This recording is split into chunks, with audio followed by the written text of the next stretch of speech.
ಸ್ಥಳೀಯ ಶಾಸಕರು ಹರೀಶ್ ಪೂಂಜಾಣ್ಣ ಕರೆ ಮಾಡಿ ಠಾಣೆಗೆ ಕೂಡ ಹೇಳಿದ್ರು. ಅವರನ್ನು ಇಮಿಡಿಯೇಟ್ ಪೊಲೀಸ್ ಠಾಣೆಯಲ್ಲಿ ಅಲ್ಲೇ ಏನಿದೆ ಎಲ್ಲ ಮುಗಿಸಿ ಅವರನ್ನು ಸ್ಟೇಷನ್ ಬೇಲ್ ಮೇಲೆ ಬಿಟ್ಟು ಕಳಿಸಿ ಅಂತ ಹೇಳಿ ಪುನೀತ್ ಕೆರೆಹಳ್ಳಿಗೆ ಸ್ಟೇಷನ್ನಲ್ಲಿ ಜಾಮೀನು ಕೊಟ್ಟು ಕಳಿಸಿ ಅಂತೇಳಿ ಬೆಳ್ತಂಗಡಿಯ ಶಾಸಕ ಹರೀಶ್ ಪೂಂಜಾ ಪೊಲೀಸ್ನವ್ರಿಗೆ ಹೇಳಿದ್ದಾರಂತೆ. ಇದನ್ನ ಸ್ವತಃ ಮಿಸ್ಟರ್ ಪುನೀತ್ ಕೆರೆಹಳ್ಳಿ ಅವರು ಮೀಡಿಯಾಗಳ ಮುಂದೆ ಹೇಳಿರುವಂಥದ್ದು. ನೋಡಿ ಎಂತಹ ಸ್ಥಿತಿ. ಬೆಳ್ತಂಗಡಿ ವಿಧಾನಸಭಾ ಕ್ಷೇತ್ರದ ವ್ಯಾಪ್ತಿಗೆ ಬರುವಂತಹ ಸೌಜನ್ಯ ಕುಟುಂಬ, ಮಹೇಶ್ ಶೆಟ್ಟಿ ತಿಮ್ರೋಡಿ ಹೋರಾಟಗಾರರು ಅವರು ಹೋರಾಟ ಮಾಡ್ತಾ ಇದ್ದಾರೆ.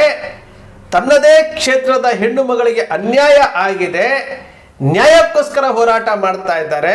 ಅವರಷ್ಟು ಜನ ಅಲ್ಲಿನ ಮತದಾರರು, ಆ ಮತದಾರರು ಮತ್ತು ಕ್ಷೇತ್ರದ ಜನರಿಗೆ ನ್ಯಾಯ ಕೊಡಿಸಬೇಕಾದಂತಹ ಶಾಸಕರಾದ ಹರೀಶ್ ಪೂಂಜಾ ಅವರು ಯಾವತ್ತೂ ಸಹ ಹೋರಾಟದಲ್ಲಿ ಭಾಗವಹಿಸಲಿಲ್ಲ, ಯಾವತ್ತೂ ಸಹ ಧ್ವನಿ ಎತ್ತಲಿಲ್ಲ. ವಿಧಾನಸಭೆಯಲ್ಲಿ ಮರು ತನಿಖೆ ಮಾಡಬೇಕು ಅಂತೇಳಿ ಧ್ವನಿ ಎತ್ತಲಿಲ್ಲ. ಏನೂ ಮಾಡದಂತಹ ಹರೀಶ್ ಪೂಂಜಾ ಅವರು ಈಗ ಏಕಾಏಕಿ ಒಬ್ಬ ಪುನೀತ್ ಕೆರೆಹಳ್ಳಿ ಉಜಿರೆಗೆ ಬಂದು ತನ್ನ ಕ್ಷೇತ್ರದ ತನ್ನ ಮತದಾರರಾಗಿರುವಂತಹ ಮಹೇಶ್ ಶೆಟ್ಟಿ ತಿಮ್ರೋಡಿಯ ವಿರುದ್ಧ ಉಜಿರೆಗೆ ಬಂದು ಕಾರ್ ಮೇಲೆ ನಿಂತ್ಕೊಂಡು ತೊಡೆ ತಟ್ಟಿ ಸವಾಲು ಹಾಕುವಂತಹ ಒಬ್ಬ ಪುನೀತ್ ಕೆರೆಹಳ್ಳಿಗೆ ಸ್ಟೇಷನ್ ಜಾಮೀನು ಕೊಡಿ ಅಂತೇಳಿ ಶಾಸಕರು ಫೋನ್ ಮಾಡಿ ಹೇಳ್ತಾರೆ ಅಂತಂದ್ರೆ ಇವರು ಎಂತಹ ಶಾಸಕರು, ಇವರು ಎಂತಹ ಹಿಂದೂ ಹೋರಾಟಗಾರರು. ಪದೇ ಹೇಳ್ತಾ ಇರ್ತಾರಲ್ಲ ಹರೀಶ್ ಪೂಂಜಾ ಅವರು, ನಾನು ಹಿಂದೂ ಹೋರಾಟಗಾರ ಅಂತ ಹೇಳ್ತಾರಲ್ಲ. ಹಾಗಾದ್ರೆ ಇವರೆಂತಹ ಹೋರಾಟಗಾರರು ಸ್ವಾಮಿ? ಒಬ್ಬ ಹಿಂದೂ ಸಂಘಟನೆಯ ಅಧ್ಯಕ್ಷರಾಗಿರುವಂತಹ ಹೋರಾಟಗಾರರಾಗಿರುವಂತಹ ಮಹೇಶ್ ಶೆಟ್ಟಿ ತಿಮ್ರೋಡಿ ಅವರನ್ನ ಗುರಿಯಾಗಿಸ್ಕೊಂಡು ಇದೇ ಪುನೀತ್ ಕೆರೆಹಳ್ಳಿ ಚಾಲೆಂಜ್ ಹಾಕಿದಾಗ ಇದೇ ಹರೀಶ್ ಪೂಂಜಾ ಹೇಳ್ಬೇಕಾಗಿತ್ತು, ಇವರು ನನ್ನ ಕ್ಷೇತ್ರದ ಮತದಾರರು, ಇವರು ನನ್ನ ಕ್ಷೇತ್ರದ ಜನ, ಪುನೀತ್ ಕೆರೆಹಳ್ಳಿ ನೀನಿದು ಮಾಡಿ ತಪ್ಪು ಅಂತ ಹೇಳ್ಬೇಕಾಗಿತ್ತು. ಆ ಕೆಲಸ ಮಾಡಲಿಲ್ಲ. ಪುನೀತ್ ಕೆರೆಹಳ್ಳಿ ಮೇಲೆ FIR ಆಗುತ್ತೆ. ಪೊಲೀಸ್ನವ್ರು ಹೋಗಿ ಅವ್ರನ್ನ ಎಳ್ಕೊಂಡ್ಬರ್ತಾರೆ. ಎಳ್ಕೊಂಡು ಬಂದಾಗ ಸ್ವತಃ MLA ಹೇಳ್ತಾರಂತೆ ಫೋನ್ ಮಾಡಿ ಅವರಿಗೆ ಸ್ಟೇಷನ್ ಜಾಮೀನು ಕೊಟ್ಬಿಟ್ಟು ಬಿಡುಗಡೆ ಮಾಡಿ ಅಂತೇಳಿ. ಯಾವ ಸ್ಥಿತಿಯಲ್ಲಿದೆ? ಒಬ್ಬ ಶಾಸಕರು ಹೇಳಿದ ತಕ್ಷಣ ಸ್ಟೇಷನ್ನಲ್ಲಿ ಜಾಮೀನು ಕೊಡ್ತಾರೆ ಅಂತಂದ್ರೆ ಹಾಗಾದ್ರೆ ಪೊಲೀಸ್ ವ್ಯವಸ್ಥೆ ಯಾವ ರೀತಿ ಹೋಗ್ತಾ ಇದೆ? ಪೊಲೀಸ್ ಇಲಾಖೆ ಶಾಸಕರ ಕಂಟ್ರೋಲಲ್ಲಿದೆಯಾ, ಕಾನೂನಿನ ಕಂಟ್ರೋಲಲ್ಲಿದೆಯಾ? ಈ ಸಂವಿಧಾನವನ್ನ ಏನಂತ ಇವರು ತಿಳ್ಕೊಂಡಿದ್ದಾರೆ? ಪುನೀತ್ ಕೆರೆಹಳ್ಳಿ ಹೇಳ್ತಾ ಇರುವುದು ವಿಚಾರ ಸತ್ಯವೇ ಆಗಿದ್ರೆ ಪೊಲೀಸ್ ಇಲಾಖೆ ಒಬ್ಬ ಶಾಸಕರ ಕಂಟ್ರೋಲ್ನಲ್ಲಿದೆ ಅಂತ ನಾವು ತಿಳ್ಕೊಳ್ಬೇಕಾಗುತ್ತೆ. ಇದು ತಪ್ಪು, ಇದು ಅಪರಾಧ. ಸಂವಿಧಾನಬದ್ಧವಾಗಿ ಪೊಲೀಸ್ ಇಲಾಖೆ ಅವನ ಅಪರಾಧಿ ಆರೋಪಿ ಆಗಿದ್ದರೆ ಅವನಿಗೆ ಯಾವ ರೀತಿ ಕಾನೂನಿನಲ್ಲಿ ಒಬ್ಬ ಶಾಸಕರು ಹೇಳಿದ ತಕ್ಷಣ ಸ್ಟೇಷನ್ ಮೇಲೆ ಬಿಡುಗಡೆ ಮಾಡ್ತೀರಿ ಅಂತಂದ್ರೆ, ಹಾಗಾದ್ರೆ ನೀವು ಶಾಸಕರ ಅಣತಿಯ ಮೇಲೆ ಆಡಳಿತ ನಡೆಸ್ತಾ ಇದ್ದೀರಾ? ನೀವು ಸ್ಟೇಷನ್ ನಡೆಸ್ತಾ ಇದ್ದೀರಾ? ಇದು ತಪ್ಪಲ್ವಾ? ಬೆಳ್ತಂಗಡಿಯ ಪೊಲೀಸ್ನವರು, ದಕ್ಷಿಣ ಕನ್ನಡದ SP ಅವರು ಇದರ ಬಗ್ಗೆ ಸ್ಪಷ್ಟೀಕರಣ ಕೊಡಬೇಕು. ಒಬ್ಬ ಆರೋಪಿ, FIR ಆಗಿರುವಂಥ ಒಬ್ಬ ಆರೋಪಿ ಮೀಡಿಯಾದ ಮುಂದೆ ಹೇಳ್ತಾರೆ, ಏನು ಹರೀಶ್ ಪೂಂಜಾ ಅವರು, ಶಾಸಕರಾದಂಥ ಹರೀಶ್ ಪೂಂಜಾ ಅವರು ಫೋನ್ ಮಾಡಿ ಸ್ಟೇಷನ್ಗೆ ಹೇಳಿದ್ದಾರೆ, ಸ್ಟೇಷನ್ ಜಾಮೀನ್ ಮೇಲೆ ಬಿಡುಗಡೆ ಮಾಡ್ತಾರೆ ಅಂತಂದ್ರೆ ಇದು ಸರ್ವಾಧಿಕಾರನ, ಪ್ರಜಾಪ್ರಭುತ್ವನ? ಒಬ್ಬ ಆರೋಪಿ ರೀ. ಪುನೀತ್ ಕೆರೆಹಳ್ಳಿ ಮೇಲೆ 10 ಕೇಸುಗಳಿದ್ದಾವೆ. ಇವರು ಕಾನೂನಿಗೆ ಗೌರವ ಕೊಡದೆ ಅಟೆಂಡ್ ಆಗದೆ ಇರೋದಕ್ಕೆ ಅವ್ರ ಮೇಲೆ ವಾರಂಟ್ ಆಗಿ ಪೊಲೀಸ್ನವ್ರು ಕರ್ಕೊಂಡು ಬಂದಿದ್ದಾರೆ. ಇಂತಹ ಆರೋಪಿಯ ಪರ ಹರೀಶ್ ಪೂಂಜಾ ಅವರು ವಕಾಲತ್ ವಹಿಸ್ತಾರೆ ಅಂತಂದ್ರೆ ಏನದ ಅರ್ಥ? ನ್ಯಾಯ ಕೊಡಿಸುವಂಥದಕ್ಕೆ ಬರಲಿಲ್ಲ ಇವರು.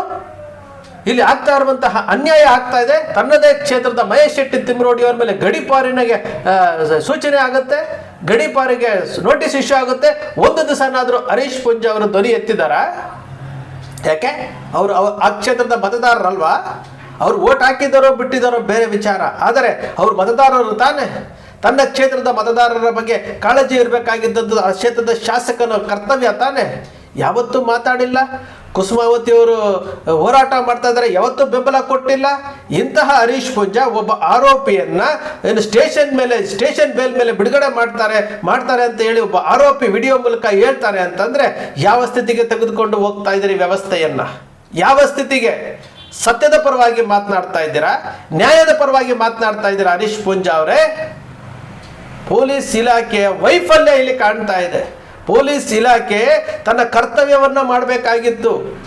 ಪುನೀತ್ ಕೆರೆಹಳ್ಳಿ ಹೇಳಿರುವಂತಹ ವಿಚಾರ ಸತ್ಯವೇ ಆಗಿದ್ರೆ ಪೊಲೀಸ್ ಇಲಾಖೆಯ ಸಂಪೂರ್ಣ ವೈಫಲ್ಯ ಇಲ್ಲಿ ಕಾಣ್ತಾ ಇದೆ. ಒಬ್ಬ ಆರೋಪಿ ಒಬ್ಬ ಶಾಸಕನ ಹೆಸರನ್ನ ಹೇಳಿ ಶಾಸಕರು ಫೋನ್ ಮಾಡಿದ್ದಾರೆ ಅಂತಂದ್ರೆ ಅದು ಸಾಬೀತಾದ್ರೆ ಅದು ಅಪರಾಧ. ಶಾಸಕರ ಫೋನಿಂದ ಇವರಿಗೆ ಸ್ಟೇಷನ್ ಬೆಲ್ ಸಿಗುತ್ತೆ ಅಂದ್ರೆ ಅದು ಅಪರಾಧ ಅಲ್ವಾ?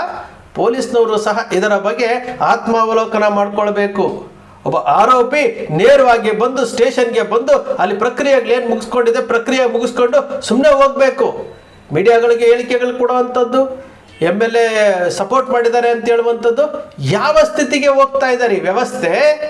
ಯಾವ ಸ್ಥಿತಿಗೆ? ನ್ಯಾಯ ಕೇಳಿ ಬಂದವರ ಮೇಲೆ FIRಗಳಾಗ್ತೀರಿ, ಹೋರಾಟ ಮಾಡ್ತಾ ಇರೋರ ಮೇಲೆ FIRಗಳಾಗ್ತೀರಿ, ಗಡಿಪಾರು ಮಾಡ್ತೀರಿ. ಆದರೆ ಒಬ್ಬ ಆರೋಪಿ ಇಲ್ಲದ ಸಲ್ಲದ ವಿಚಾರಗಳನ್ನು ಇಟ್ಕೊಂಡು ಇವರು ಬಂದು ದಾಂಧಲೆ ಮಾಡ್ತಾರೆ, ಇವರು ಬಂದು ಸವಾಲಾಗ್ತಾರೆ, ಬೆಳ್ತಂಗಡಿಗೆ ಉಜಿರೆಗೆ ಬಂದು ಸವಾಲಾಗ್ತಾರೆ. ಈ ವ್ಯಕ್ತಿಯ ಮೇಲೆ ನೀವು ಕ್ರಮ ಕೈಗೊಳ್ಳೋದಿಲ್ಲ. ಇವರು ಏನೇನು ಮಾಡ್ತಾ ಇದ್ದಾರೆ ಎಲ್ಲದಕ್ಕೂ ನೀವು ಪ್ರೋತ್ಸಾಹ ಕೊಡ್ತಾ ಇದ್ದೀರಿ ಅಂತಂದ್ರೆ ಹಾಗಾದ್ರೆ ಶಾಸಕರು ಹೇಳಿರೋ ರೀತಿಯಲ್ಲಿ ಮಾಡ್ತಾ ಇದ್ದೀರಾ? ಪ್ರಜಾಪ್ರಭುತ್ವ ಇದು. ಜನರ ತೆರಿಗೆ ಹಣದಿಂದ ನಿಮಗೆ ಸ್ಯಾಲ್ರಿ ಕೊಡ್ತಾ ಇರುವಂಥದ್ದು. ಪ್ರಜಾಪ್ರಭುತ್ವವನ್ನು ಉಳಿಸ್ಬೇಕಾಗಿರುವಂಥದ್ದು ನಿಮ್ಮ ಕರ್ತವ್ಯ. ಆ ಕೆಲಸವನ್ನ ನೀವು ಮಾಡಿ ಸ್ವಾಮಿ. ನೀವು ಯಾಕೆ ಒಬ್ಬ ಶಾಸಕರ ಫೋನ್ ಮೂಲಕ ಫೋನಲ್ಲಿ ಹೇಳ್ತಾರೆ ಅಂತ ಹೇಳ್ಬಿಟ್ಟು ಸ್ಟೇಷನ್ ಬೆಲ್ ನೀವು ಕೊಡ್ತೀರಿ? ಕೋರ್ಟ್ ಮುಂದೆ ಹಾಜರು ಮಾಡಬೇಕಲ್ವಾ? ಇವರು ಪುನೀತ್ ಕೆರೆಹಳ್ಳಿ ಏನು ದೊಡ್ಡ ಹೋರಾಟಗಾರರ? ಇವ್ರ ಮೇಲೆ ಎಷ್ಟು ಕೇಸ್ ಇದೆ? ವೇಶ್ಯಾವಾಟಿಕೆ ಆರೋಪ ಕೇಸ್ ಇಲ್ವಾ ಇವ್ರ ಮೇಲೆ? ಇವ್ರ ಮೇಲೆ ಎಷ್ಟು ಕೇಸ್ ಇದಾವೆ? ಇವ್ರ ಮೇಲೆ ಬೇಲಬಲ್ ನಾನ್ ಬೇಲಬಲ್ ಎಷ್ಟು ಕೇಸ್ ಇದಾವೆ? ಇಂಥವರು ಅಲ್ಲಿ ಬೆಳ್ತಂಗಡಿನಲ್ಲಿ ಅವರು ವಿಡಿಯೋ ಮೂಲಕ ಹೇಳ್ತಾರೆ ಅಂತಂದ್ರೆ ಏನು ಅರ್ಥ? ಇದು ತಿಳ್ಕೊಳ್ಬೇಕಾಗುತ್ತೆ. ನಾವು ಪ್ರಜಾಪ್ರಭುತ್ವ ರಾಷ್ಟ್ರದಲ್ಲಿದ್ದೀವಿ, ಸಂವಿಧಾನವನ್ನು ಅನುಸರಿಸ್ತಾ ಇದ್ದೀವಿ. ಈ ಸಂವಿಧಾನದ ಮೂಲಕ ಎಲ್ಲರೂ ಒಂದೇನೆ. ಶಾಸಕರೇನು ಮೇಲಿಂದ ಇಳಿದು ಬಂದಿಲ್ಲ, ಶಾಸಕರು ಬರೋದಿಲ್ಲ, ಮುಖ್ಯಮಂತ್ರಿಗಳು ಮೇಲಿಂದ ಇಳಿದು ಬರಲ್ಲ, ಪ್ರಧಾನಮಂತ್ರಿಗಳು ಇಳಿದು ಬರೋದಿಲ್ಲ, ಜನಸೇವಕರು ಅಷ್ಟೇನೆ. ನ್ಯಾಯಯುತವಾಗಿ ನಡ್ಕೊಂಡ್ಲಿ. ನ್ಯಾಯಾಂಗ ವ್ಯವಸ್ಥೆಯಲ್ಲಿ ಶಾಸಕರ ಹಸ್ತಕ್ಷೇಪ ಏನಿದೆಯಲ್ಲ, ಪೊಲೀಸ್ ಇಲಾಖೆಯಲ್ಲಿ ಶಾಸಕರ ಹಸ್ತಕ್ಷೇಪ ನಮಗೆ ಕಾಣ್ತಾ ಇದೆ. ಹಿಂದೆ ನಾವು ನೋಡಿದ್ವಿ ಪೊಲೀಸ್ ಇಲಾಖೆಯನ್ನ ಇದೇ ಹರೀಶ್ ಪೂಂಜಾ ಅವರು ಯಾವ್ಯಾವ ರೀತಿಯಲ್ಲಿ ಯಾವ್ಯಾವ ಕೆಟ್ಟ ಪದಗಳನ್ನ ಬಳಸ್ಕೊಂಡಿದ್ರು ಅಂತ ಎಲ್ಲರೂ ನೋಡಿದಿರಿ. ಆದರೂ ಸಹ ಪೊಲೀಸ್ ಇಲಾಖೆಯವರೊಬ್ಬರು ಶಾಸಕರು ಹೇಳಿದ್ದಾರೆ, ಪುನೀತ್ ಕೆರೆಹಳ್ಳಿ ಹೇಳಿರುವಂತಹ ವಿಚಾರ ಸತ್ಯವೇ ಆಗಿದ್ದಾರೆ. ಹರೀಶ್ ಪೂಂಜಾ ಅವರು ಫೋನ್ ಮಾಡಿದ್ರು, ಸ್ಟೇಷನ್ ಬೆಲ್ ಮೇಲ್ಗಡೆ ಬಿಡುಗಡೆ ಮಾಡಿ ಅಂತ ಹೇಳಿದ್ದಾರೆ ಅಂತ ಸತ್ಯವೇ ಆಗಿದ್ದಾರೆ.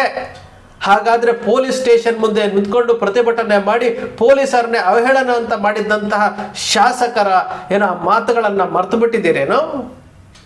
ಮರ್ತು ಬಿಟ್ಟಿದ್ದೀರಾ? ಯಾತಕ್ಕೋಸ್ಕರವಾಗಿ? ಆತ್ಮಾಭಿಮಾನವನ್ನು ಕೊಂದುಕೊಂಡು ಸ್ವಾಭಿಮಾನವನ್ನು ಕೊಂದುಕೊಂಡು ಯಾತಕ್ಕೋಸ್ಕರವಾಗಿ ಈ ರೀತಿ ಪ್ರಜಾಪ್ರಭುತ್ವ ಸಂವಿಧಾನ ಕೊಟ್ಟಿರುವಂತಹ ಆ ಶಕ್ತಿಯನ್ನ ನಿಮಗೆ ದಂಡಿಸುವಂತಹ ಶಕ್ತಿ ಕೊಟ್ಟಿಲ್ಲ ಆದರೂ ಸಹ ಕ್ರೈಮ್ಗಳನ್ನು ಕಂಟ್ರೋಲ್ ಮಾಡೋದಕ್ಕೆ ನಿಮ್ಗೊಂದು ಅಧಿಕಾರ ಕೊಟ್ಟಿರುವಂಥದ್ದು.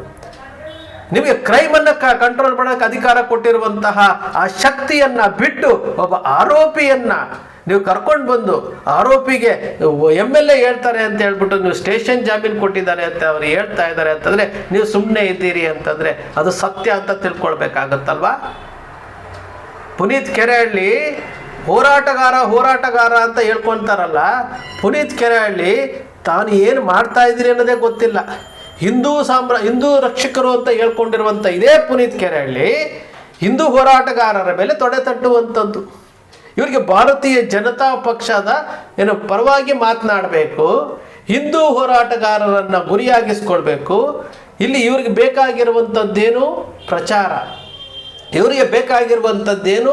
ನಾನು ಪ್ರಚಾರದಲ್ಲಿರಬೇಕು, ಇನ್ನು 2 ವರ್ಷಗಳ ಕಾಲ ಪ್ರಚಾರದಲ್ಲಿರಬೇಕು, ನಾವೇ ನಂದು ಪಕ್ಷ ಅಧಿಕಾರಕ್ಕೆ ಬರುತ್ತೆ, ಅವಾಗ ನನಗೇನಾದರೂ ಅಕಾಮಿಡೇಷನ್ ಮಾಡ್ಕೊಡ್ತಾರೆ ಅನ್ನೋ ಯೋಚನೆ ಅವರಲ್ಲಿರ್ಬೋದು. ಇಂತಹ ಆಲೋಚನೆಗಳನ್ನಿಟ್ಕೊಂಡು ಹಿಂದೂ ಧರ್ಮದ ಹೆಸರಿನಲ್ಲಿ ಯಾತಕ್ಕೋಸ್ಕರವಾಗಿ ಸಂಘಟನೆಯನ್ನು ಬಳಸ್ಕೊಳ್ತೀರಿ? ಯಾತಕ್ಕೋಸ್ಕರ ಧರ್ಮವನ್ನು ಬಳಸ್ಕೊಳ್ತೀರಿ? ಹಿಂದೂ ಹೋರಾಟಗಾರ ಮಹೇಶ್ ಶೆಟ್ಟಿ ತಿಮ್ರೋಡಿ ಅವರಿಗೆ ಸವಾಲು ಹಾಕುವಂತಹ ವ್ಯಕ್ತಿ ನೀವೊಬ್ಬರು ಹಿಂದೂ ಹೋರಾಟಗಾರನ?